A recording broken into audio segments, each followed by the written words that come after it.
तो भाई नमस्कार मित्रों, फरीवार एक नवा विडियो में तमारुं स्वागत है। तो मित्रों बात करिए तो गणेशभाई गोंडलना सौथी मोटा समाचार मळी रह्या छे। जी हाँ मित्रों, तमने बधा लोकोने खबर है कि भाई गणेशभाई गोंडलने जेलमां नाखवामां आव्या हता। त्यारबाद सौथी मोटा समाचार पहेलीवार मळी रह्या छे। जेमां सौथी पहेला बात करिए तो गणेश गोंडल अने तेनी साथे मित्रों जे 9 लोको हता तेने मित्रों एक साथे अत्यारे जूनागढ़ लई जवामां आव्या छे। जी हाँ मित्रों, जूनागढ़नी हाईकोर्टमां तेने रजू करवामां आव्या छे। आ सौथी पहेला तमने बधा लोकोने हूँ जणावी रह्यो छुं।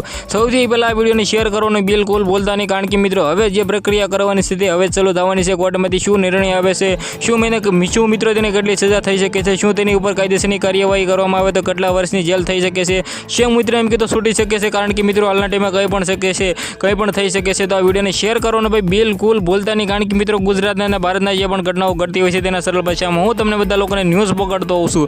જે રીતે મિત્રો વાત કરી તો ગણેશભાઈ ગોંડલ અત્યારે જેલમાં હતા, પરંતુ મિત્રો 9 જણા અને તેની સાથે ગણેશભાઈ ગોંડલ મિત્રો ઘણા બધા લોકો એવું પણ કહી રહ્યા હતા કે 11 જણા હતા, પરંતુ મિત્રો તેમાં જે 2 લોકો હતા એ ખોટા મિત્રો અંદર એવા હતા એવું મિત્રો રાજુભાઈ સોલંકીના પુત્ર ભાઈ સંજયભાઈ સોલંકીનું કહેવામાં આવ્યું હતું। ડમી તરીકે ખોટા આવ્યા હતા। આગળ આવનારા ટાઈમમાં આપણે એ જોવાનું રહેશે તેના ઉપર શું ખુલાસાઓ થાય છે, કારણ કે મિત્રો જે રીતે વાત કરી તો ગણેશભાઈ ગોંડલ ત્યારે જેલમાંથી મિત્રો જૂનાગઢ ગયા છે। હાલના ટાઈમમાં પ્રક્રિયા શરૂ થવાની બસ તૈયારીમાં છે। તો ચેનલને સબસ્ક્રાઈબ પણ કરી રાખજો, કારણ કે મિત્રો જે પણ સૌથી પહેલા સમાચાર મળી શકે છે, જે પણ સૌથી પહેલા સમાચાર આવે છે એ તમને બધા લોકોને ઝડપથી હું પહોંચાડી શકું। જે રીતે મિત્રો વાત કરી તો દલિત સમાજના લોકો અત્યારે ગુસ્સે છે ને ભાઈ આવનારા ટાઈમમાં આપણે જોવાનું રહેશે કે શું થઈ શકે છે, કારણ કે મિત્રો અત્યારે ભાઈ દલિત સમાજના લોકો એક જ નિર્ણય કરી રહ્યા છે કે મિત્રો આને જેલમાં નાખો અને લાંબી મોટી સજા મળવી જોઈએ। તો આના વિશે તમારે શું કહેવું છે કમેન્ટ કરવાનું ભૂલતા નહીં। આજના વિડીયોમાંથી આટલી જ માહિતી આવી કે તમને ઘણી બધી સમજણ પડી છે। આપણે એક નવા ઇન્ટરેસ્ટિંગ વિડીયો સાથે મળી, ત્યાં સુધી બધા લોકોને જય હિન્દ, જય ભારત।